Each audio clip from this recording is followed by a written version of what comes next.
as well in that game, so we'll see what their third and final ban will be, as we will here for Roccat in the coming seconds. Kale is still up, as is Ziggs, so is Trundle. There are a lot of priority picks for both of these teams. The Pantheon's still in there as well, so whatever Roccat does decide to ban away, it's going to give some of the other options to SK being on that red side. And there is the Vayne ban, as we kind of thought from that one, having Caitlyn out there. Do you really want to first pick Lucian to take that away? They get rid of this Vayne, get that out of the game completely. So that's an interesting thing to look at.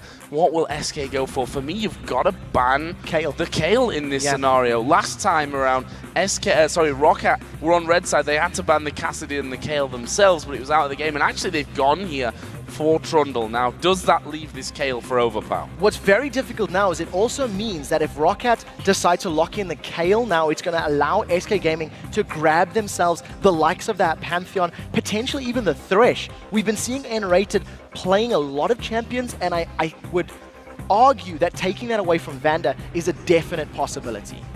Well, they go and hover over the Kayle, which is, for me, probably the most realistic first pick from this one, and it will be locked in there. So we're going to be seeing OverPow on Kayle, a scary, scary prospect for a lot of teams here, but that's what they're going to go with.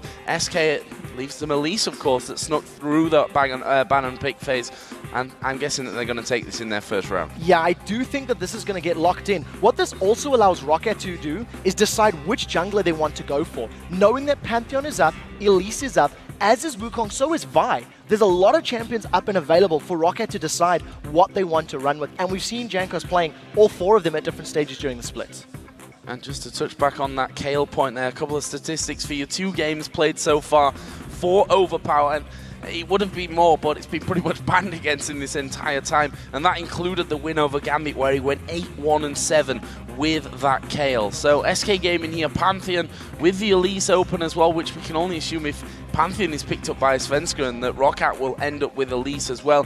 Either way, Lucian will be the first choice here for SK Gaming, for Candy Panda with that Caitlyn and with the Vayne both banned out, and there is the Pantheon locked in. I'm very excited to see Svenskeren back on Pantheon. In my opinion, it is his strongest jungler, and we've been discussing the options for this game. We discussed some of the picks and bans theory coming into it, and I think that Svenskeren getting that semi-global from the Grand Skyfall is going to allow him to impact the lanes quite heavily. If we see SK going for a Ziggs once again, you're going to have a lot of that sort of half-map range ultimates that can assist SK Gaming get their mid-game team fights going. So what are Roccat going to go for here? For me, I mean, look at those 3 picks there. You've got 3 champions, or more importantly, 3 players that are going to have their ultra #1 signature champions. Thresh for VandeR, Elise for Jankos, OverPow taking the Kayle in there. That's already such a scary lineup for Roccat. So I'm going to theorize that after SK lost the game yesterday, they decided they want to play League of Legends on hard mode, and they've allowed Roccat to get some of these incredible champions. Every single one of the Roccat lineup is going to do phenomenal at every stage of the game. Kayle's going to eventually scale and become that late game destructive force. Remember, we are on 4.1, so her Q is still that 1-to-1 ratio. The one thing that I want to know from Roccat is, who do they run as an AD carry? Yes. Sivir is still available, Ezreal is still up. With the champions they've got, depending on the top laner Roccat wants to run, will determine whether they're going to run that Sivir or not. Well, on there for SK, we do see the Ziggs locked in there for Jez. It's not really a surprise. We expected that to come through. We'll see nRated running his Leona as well. Very, very strong pickup for him. But you mentioned right there about the AD carry. If you look at the games that Celaver's played, it's pretty much Lucian Caitlyn over and over, with the exception of 2 games where he played a Jinx and an Ezreal. So that Ezreal, or the Jinx, I think more likely will be an Ezreal for this one, a little bit safer, especially when those global ultimates, or semi-global ultimates we should really call them, come into play. Yeah, and especially against the Leona as well, allowing you to use that arcane shift. With Jax being locked in, it makes Freddy's life very difficult. If Freddy goes for Dr. Mundo, he's going to have an incredibly tough time up in that top lane. He's going to struggle to go even with Jax. Jax is going to be able to bully him and really put some smack down. I like the composition that Roccat has. They are going to scale incredibly well. Elise's early game ganking power is going to supplement the slightly slower laning phase of that Kayle and the Jax. And the longer this game goes, the scarier those 2 champions are going to become. You put that intervention on Jax, that's basically a pentakill waiting to happen. Certainly is, and we've not seen any Jax up until now here in Europe. Obviously, did see him over in North America. Zion Spartan running that one to great effect, actually, as well. A little bit scary, that one certainly was. What are they going to match up with it here, though? Aatrox for Freddy, and actually I looked through Freddy's games played this week, and Aatrox did sneak in there a couple of times, and it will be locked in for him. So very, very interesting top lane.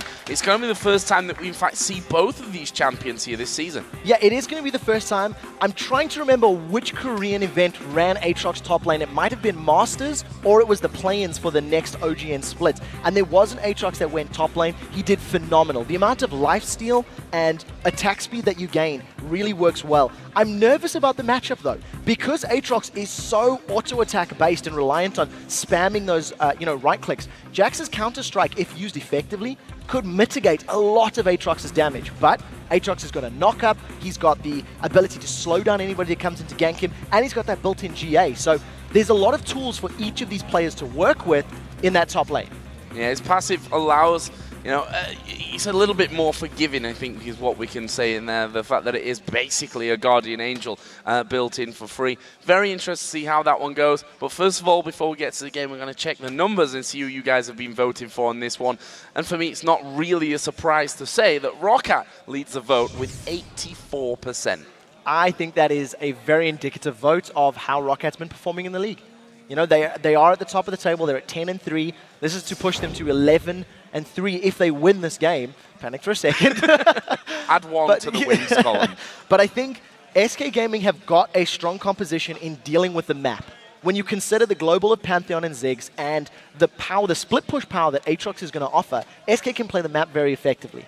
I do feel that Roccat are going to be a little more reliant on team fights with their compositions, but we will have to see how this plays out because both teams have got decent wave clear, they've got good team fight power, and it's going to be an exciting one. Well, we heard from nRated in our video just before the game that if you let them play their way, they'll slowly but surely get one over on you. And the thing that scares me here is that if SK don't do the business early enough against the likes of a Jax and a Kale, late game is going to be so painful. I think that is the best description. Once Kale and Jax get a couple of items secured for themselves, there's not a whole lot of tools on the side of SK to deal with him in a straight-up fight, all right? I think that once Jax gets a whole bunch of items, he should be able to bully around and deal with that Aatrox. However, SK have got significantly better poke with the fact that Ziggs is on their side. So as long as Jesiz is landing those bouncing bombs, this is the 5th time he's played this champion out of 14 games, the Roccat are going to have a difficult time engaging. Certainly an interesting one. The fact that SK are the team that really have spoiled the run almost of Roccat the last time that these two met. It'd actually be 6 wins in a row now if Roccat had have won that game against SK Gaming. So certainly a little bit of a grudge match, I think we can call it, for Roccat in particular on this one. But as I said, SK not doing bad whatsoever in these last couple of weeks. Ironically, this game, if they win, will be their 6th game in a row as well, if memory serves. So the SK Gaming, the keepers of the 6-game winning streak. We'll see if SK can interrupt it. Svenskeren, I think, is going to want to gank this top lane. Or potentially help out Candy Panda and nRated. We've seen this Thresh versus Leona lane happening all the time. Thresh bullies Leona until level 6, at which point the tables get turned. But I think if Svenskeren gives some love to Freddy and helps Aatrox get a little bit ahead of Jax, that could be a very good way in pulling Rockat's attention to that top lane, pulling Roccat towards the Aatrox and forcing them to deal with him. So he's going to be spawning in. We can see that Roccat doing their red buff, exactly the same happening over the other side for SK Gaming. Freddy just helping out Svenskeren to get things started there. So we already touched on that top lane matchup here, but the mid lane, Ziggs, we know how strong Jesiz has been with that, very good at farming. His kind of style, I think we can safely say, is that Ziggs. For OverPow, a lot of experience, pretty much was the Kale that got them into the LCS in the first place. What do we think to this matchup, though? So OverPow is going to be very fluent with the strengths and weaknesses of Ziggs, and we'll see how he decides to control the lane. OverPow's played Ziggs twice this split already, only given up 1 death. I feel like the very early levels, 1 through 4, is going to be in favor of Jesiz if he can get harassed down. His auto attacks are ranged, it doesn't cost him mana to spam those out. But once OverPow gets some levels and gets those swings up on his Righteous Fury, he should be able to counter push the lane from Ziggs as well. Both junglers having a very standard start here, starting off with the red buff, going straight over onto their blue buffs, and that leaves Pantheon on the bottom side of the map, and Elise on the top side. Now wondering here if Jankos is going to go up there. There's actually a ward in the river already put down by Freddy, so he'll spot Jankos earlier enough, and if he's got his Dark Flight by then, which he actually doesn't at this point, then he can get away from it. But he's seen him early enough there. As soon as he stepped back, Jankos realized that he wasn't going to get it. Yeah, it's incredibly difficult to actually gank an Aatrox. He's got the slow from his E, the Blades of Torment. He's got the knock-up from his Q, at which he can use to either slow somebody down or use it to escape. And as we talked about, he's got that revive passive. As long as the resource bar under Freddy's HP is red, he will be able to revive in a team fight. So if you guys don't remember seeing Aatrox, that's the way it works from the Bloodwell. And funnily enough, we saw a lot of him both in the jungle, a couple of times in the top lane as well. Since then, obviously fell out of favor completely, but interesting to see him back into this one, along with Jax for Xaxus there in that top side. As predicted down in the bottom lane, SK Gaming have to be a little bit careful in these earlier levels due to the fact that Thresh can really bully that Leona around. That's going to allow a small CS lead to start building up for Roccat in that lane. It's going to be very difficult for nRated to catch Celaver. He's gone on VandeR. That's a lot of early damage. Yeah, that is some good damage actually coming in. Of course, it won't be really turned into a kill at this point. Just not enough damage from either of the AD carries. Candy Panda just trying to put a bit more down on towards VandeR as well, but for now, they'll go back to farming. That was actually an incredibly good play from nRated. The moment he hit level 3, he immediately went on VandeR. They forced VandeR to lose about half of his hit points and drink that potion. What that means is VandeR has to play a little bit more reserved in lane. He can't afford to get caught out and take all that damage. Take a look at these junglers. We highlighted them as our featured matchup. There is a counter gank available. OverPow getting knocked away from this one with the turnaround actually on towards Svenskeren. He's going to lose half of his HP, but OverPow just walking off straight through the mines. Didn't bother with the flash, didn't need to use it there, but he still has to be careful at half HP in that mid lane. If Jesiz manages to knock him up with a satchel charge and then throw a combo at him, he could be in a bit of danger. Yeah, it is the case. OverPow can obviously heal himself as well, so he'll regen some of that HP, but I thought it was quite humorous. Svenskeren getting a tiny bit of distance, stunning a little minion just to try get out of range of Jankos. What I liked about that is that both junglers were in the lane at about the same time. They sort of understood that there was a gank possibility and a counter gank was available. So both teams already showing an understanding of their opponent's playstyle. Well, that's certainly the time you want to get to this middle lane, especially from SK's side of things. I think before that intervention comes in, it makes it so much harder to actually kill off the opposition. Xaxus and Freddy exchanging here once again. Freddy having the better of this one though. Those Blades of Torment hitting already pretty hard. Yeah, so taking a look at this lane matchup and thinking a little bit more about the tools that Aatrox has available. His abilities cost life, and he has the ability to lifesteal thanks to his W's, the first blood price.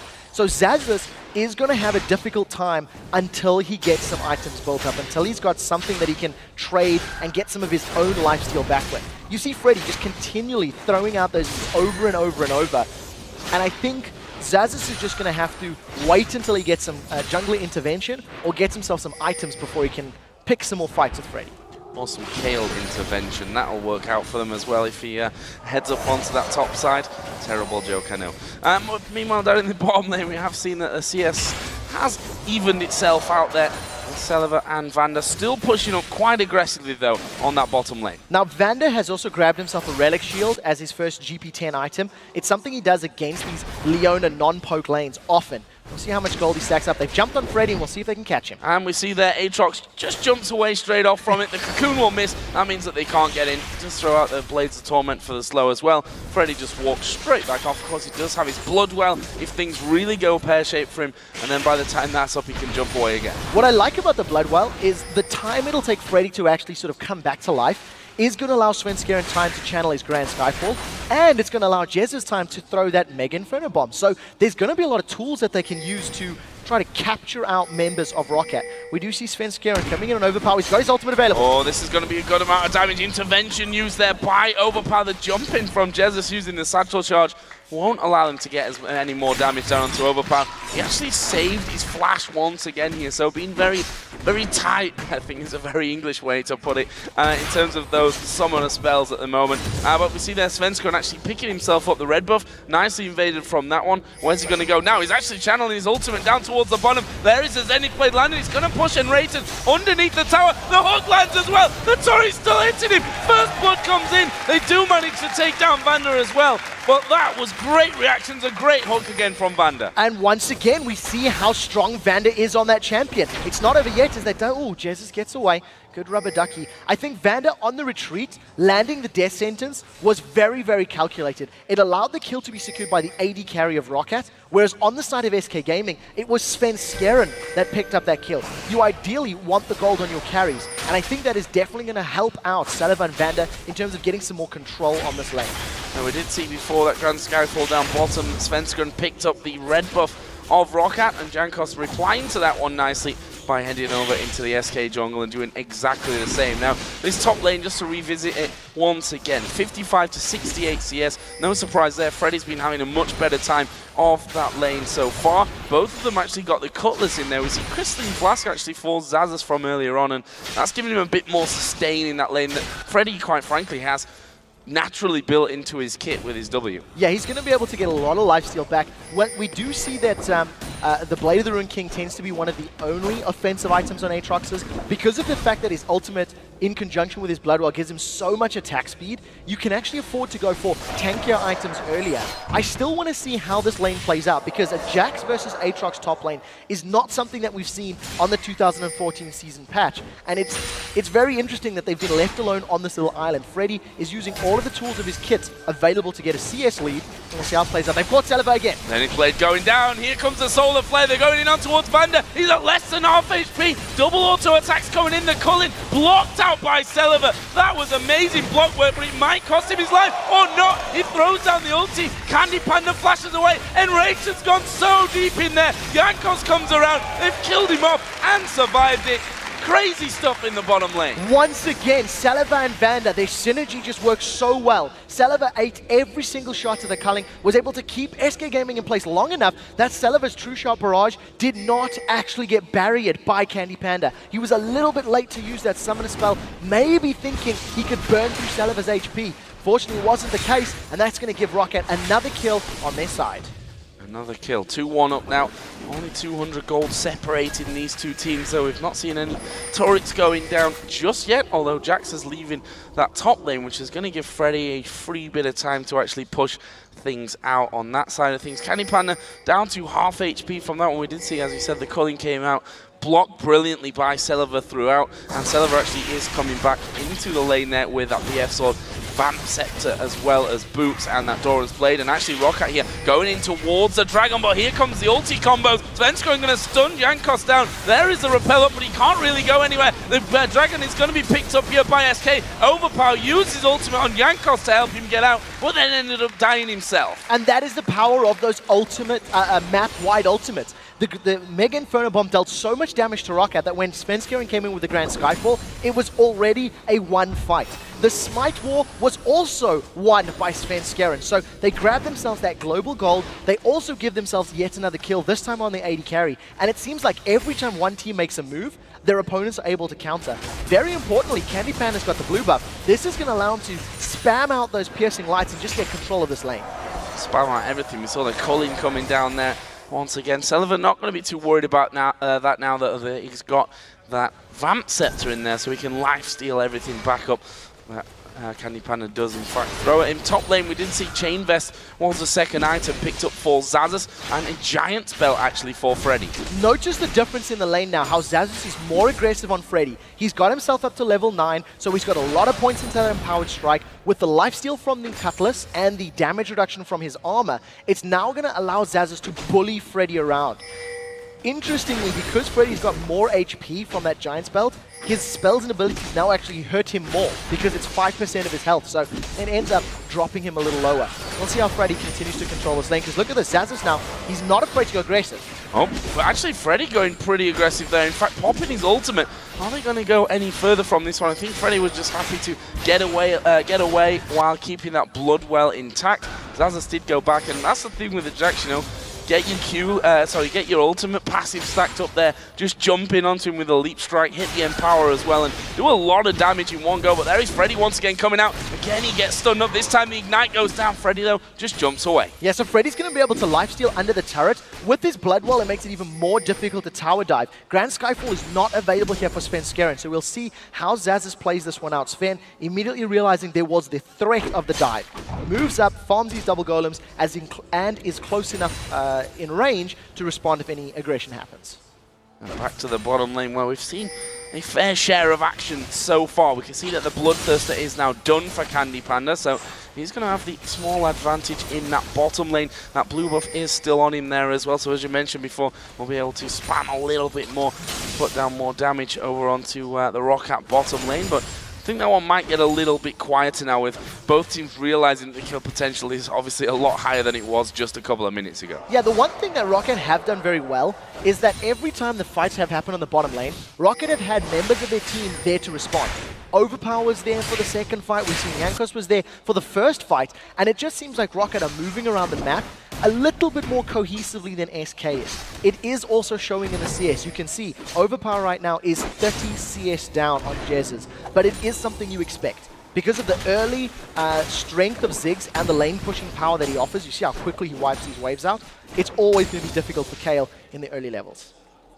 But we talked about it earlier, as things go on, Jax and Kale are going to be getting stronger and stronger and stronger. We already see that Stinger in there started off for OverPow, but SK right now are actually on the invade, trying to get that blue buff away from OverPow, and they're going to take it. That's 2 buffs in a row that Svenskeren's been able to steal. He got the red buff earlier, then now he's just stolen this blue buff away. What it actually signals is that SK are not afraid of Roccat at all. They're able to go in, they've got good enough vision, and their members are responding quickly enough. You've seen how close Jesiz was for that invade. Not only did they steal it, they've now caught Jankos out. And he repels straight away, but the ultimate will be here from nRated. In fact, the intervention was used very early on, and that forced SK to just say, you know what, we can't really challenge for that. Luckily for them, that intervention, not on the longest of cooldowns anyway, but SK might be able to secure not only the enemy blue, but their own. They will take that. Yeah, and I think part of the reason SK didn't use any other abilities for that kill on Jankos is that it's 2 minutes away from Dragon. They didn't want to use their ultimates for a kill that would then have forced their ultimates to maybe still be on cooldown by the time the Dragon fight were to happen. So controlling patient play here from SK, not throwing all in for something that could eventually hurt them a little later down the line.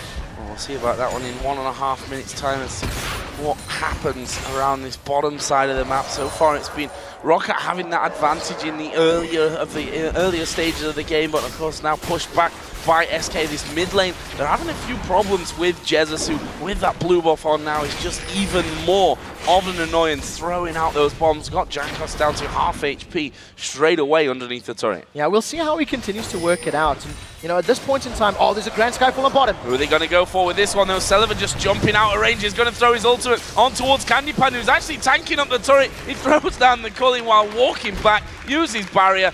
Picked up in style there by SK Gaming. They might have this turret away. Actually, Jankos is coming to try and cover that one, but there's going to be a lot of damage here from SK. Very good coordination from SK Gaming. I think in a perfect world, Candy Panda would not have been the one tanking the tower, but because of all the CC from that Pantheon and Leona, they picked themselves up what was actually quite an easy kill. They also get the barrier out of Celaver, and now I want to see how they respond to Dragon.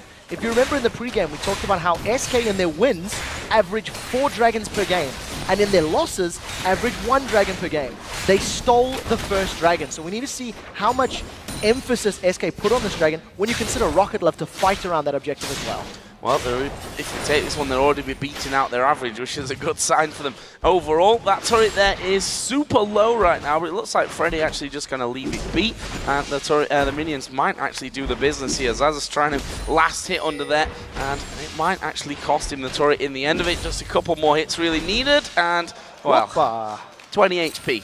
Survives a light breath would kill it. Now, Jez is in a little bit of trouble. forced to use his satchel charge and his flash, but he gets away. Now Jankos caught. This is where things gets interesting now. Svenskeren actually going to take a lot of damage, but there comes the ulti out of Jesiz. It helps Svenskeren get that kill. VandeR's put his box down. Intervention comes in. That won't stop the solar flare though, and they're going to chase down VandeR. Can he escape from this one? There's a slow from Aatrox, and there is a Zenith Blade. This is a kill for SK. They want to give it over to Panda, get the Lucian fed. They get the kill, making it 2, and the Dragon straight away afterwards. And notice, the moment Dragon is up and available, SK Gaming are not afraid to throw everything they have at Roccat. They land all of the damage that they need to, all of the crowd control that they need to, grab themselves a couple of kills, the Dragon and this middle turret. It may cost them the top turret though, as Xaxus is going to be able to just shred the HP down. But Freddy, it was a great roam. For all of the global gold and the objectives that he was able to secure, that was a very good play from SK Gaming.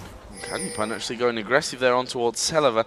That leaves Panda after that fight. We saw them leaving that kill for him, trying to get all that gold stacked up on him. 3-0-1 he currently is. Got the Phage now added in, and the workings of the Sheen obviously going up towards Trinity Force here next to add into his Bloodthirster. Take a look at all of the vision that SK have put down. If you look at the inventory, they don't have too many wards right now, but we may see them picking up more. You can see pink wards, a couple more greens. But all of that vision down the sort of entrances to the river on Rockat's side of the jungle, especially around the red buff area, that's actually what allowed SK to get all those kills. They had so much information to work with. They were able to chase Roccat down, continually landing all the kills, and Panda even flashed for that last hit. Jankos is going to jump on Freddy, but I don't know if he wants this fight 1v1. Bit of a face check there, and Freddy's like, can I kill him? I'm not sure about that one. He got the slow, not now, because OverPow's coming in. There's no turret. He actually dives towards OverPow. Here comes Pantheon, though. They're going to throw the Ziggs bomb in there as well. That'll do some decent damage. Freddy going to come back up, but Xaxus will be able to finally find the blow. We can see the rest of SK are actually closing in on this one. nRated, he does have the solar flare. Here comes the Pantheon drop straight in. Who are they going to go for? Jankos just repelling. They decide, you know what, Xaxus is still at the back. Solar flare does go down. Can they finish him off? Leap strike, and he's finished by Jesiz. And the ignite there. Great move around from SK. So they traded top laner for top laner, but SK Gaming had to expend way more to make that happen. While all of that was going on, Roccat are able to grab themselves another outer turret in that bottom lane. Now Jankos is in trouble. That is a great knockback there. Can Svenskeren get in flash? And a flashback from Svenskeren. The repel goes in, but that won't save him. Jesiz picks up another kill. Now I think if SK Gaming can put some damage on this inner turret, they stole away the blue, they've got themselves an additional kill, and I want to see how they play this up. Because of the fact that Panda and nRated have backed away, we do see both Jesiz and Svenskeren also backing away from it. But SK Gaming have got themselves a 6,000 gold lead at this point. They've stolen multiple buffs from Roccat, and because of the vision control that they've got and the power of those ultimates, SK are just responding to every move that Roccat has made. Talking earlier on actually to nRated about their loss yesterday, and he said that was really a game that we just let slip from us, a game that we had control of and then made a couple of mistakes here and there and just let it go far too easily. They're in a similar scenario here right now. The fact is that Roccat still, even though being behind, are going to be getting stronger and stronger as things go on. We'll see how SK can close this one out. Yeah, I'm very happy you mentioned that because of the fact that we know how strong Jax and KL are in the late game team fights and how effective they can be. SK Gaming do have somewhat of a time limit. They cannot rest on their laurels. They cannot sit back and let this game go to 50 minutes because there is that risk that Jax and KL will just become unstoppable. What SK does have in their favor, though, is very good tools to make fights happen. You can tower dive with Aatrox, tank up the turret till a point your passive pops, and then just come back to life. Very few champions have that built in, and we have seen Aatrox get a Guardian Angel as well, so you can have 2 revives in one fight. Basically a 7-man team when it comes down to it. SK here just getting their vision in once again on the bottom side of the Roccat jungle, something that they've tried to do and done successfully over the last few minutes. We're going to have Dragon not too far away from it as well here. And SK, you can see them moving from north to south, going through the jungle, getting that vision in. There's the timer for Dragon, 2 minutes till that comes up. And notice that SK are using a 4-1 split. They've left Aatrox to do the split pushing. He's got a lot of damage, he's got lifesteal, and he's got the tools to escape ganks. The rest of SK have got so much zone control thanks to Ziggs, and CC thanks to Leona and Pantheon. They just force Roccat away. Roccat need to hard engage, or they lose too much HP. yeah, they just lose towers. They have to fight under a tower, otherwise they're actually going to just lose it by way of composition here of the teams. We can see the SK just rotating straight down on towards that bottom lane. They've got minions pushing up with that one, and that's going to allow them to tank up this turret and maybe finish that one off as well. We see there Celaver takes one bomb, the mines go down to exert some zoning control on that side. They throw everything that they can at them, but SK's still pretty healthy from that. Now this is where we see some of the weaknesses in the Roccat composition. They don't have the strongest wave clear, nor do they have the most powerful hard engage. They need a Xaxus to jump in and get a good counter-strike. They need a hook to land or similar. And because Roccat don't have a Leona or a Pantheon to jump in and disrupt everybody, Roccat simply are forced away. The power of Ziggs in those sieges is absolutely insurmountable right now. Yeah, that's the catch-22 that Roccat have. They're behind by 8,000 gold at this point of the game, so they know they're not going to be as strong in team fights.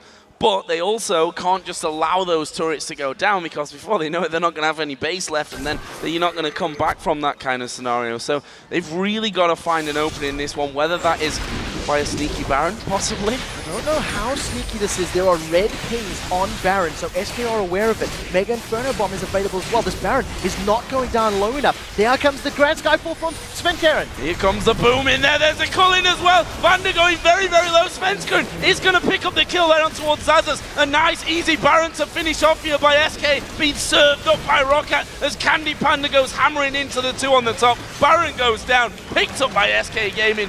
What a play out of them. Delivered on a platter.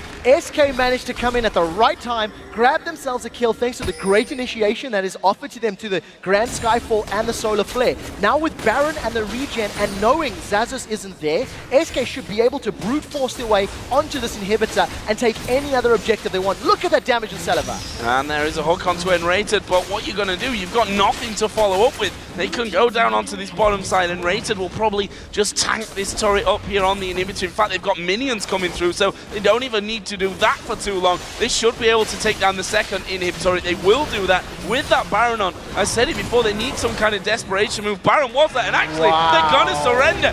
SK Gaming forced Roccat into the surrender and beat them for a second time in the season. SK really are Rockat's kryptonite. 2-0 on the split. We heard yesterday in the post-game interview by Roccat, they were saying the only team that they fear in the LCS is SK. We heard in the pre-game video, Roccat wants to come into this one a little bit, cautious, and SK, they put on a clinical show. Brilliant control. And you have to wonder as well if that's a little bit of a psychological problem here for Roccat, because they have said other teams, we're not scared of them, we've beat everyone, but SK, for some reason, we don't do well against them, we struggle against them, they seem to have us worked out, and this is with, let's not forget about the picks here. OverPow on Kale, we saw Thresh for VandeR, we saw the Elise coming out for Jankos in the jungle as well. They just couldn't get rolling. They never got a chance to. The ganks from Svenskeren were very, very good. Every time Jankos tried to make a play, in the very early game, Svenskeren was there. He responded in time. He was always available. And, something that I want to highlight is the dive onto Celaver and VandeR in the bottom lane. Svenskeren came in with their Pantheon. We've seen Candy Panda was tanking up the turret. If that isn't a hashtag LCS big play, I don't know what is. Because it was perfectly executed. They landed every single stun. Even with Ezreal Archon shifting away, nRated caught him, no problems. Well, guys, we want to hear from you about what your hashtag LCS big plays were as well. Be sure to tweet them to us at